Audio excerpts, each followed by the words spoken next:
সাথীর ক্যাম্পে তো স্পষ্ট হয়ে গেল যে মুখ্যমন্ত্রী ডবল ডবল চাকরির কথা যে বলেছিলেন সেটা একটা ব্লাফ।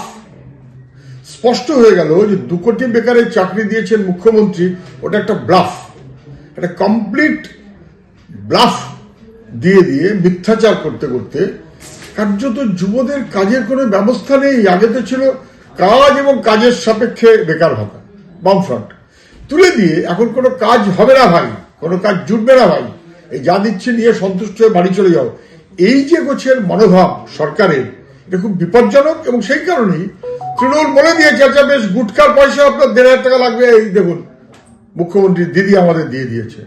তো ফলে ঠিক আছে, সরকার দিয়েছে, সরকার তো এখন ব্যক্তির টাকা দিচ্ছে না, সরকার দিচ্ছে মানুষের ট্যাক্সের টাকা। কারোর জন্য যদি সরকার কোনো স্কিম ঘোষণা করে সে যাবে না, এই বাগানে সে যাচ্ছে, অতএব লম্বা লাইন হচ্ছে। কিন্তু এই লম্বা লাইন বোঝাচ্ছে যে পশ্চিমবাংলার যুব সমাজের হাল কত অসহায়, কত ভয়ঙ্কর ও ভয়াবহ।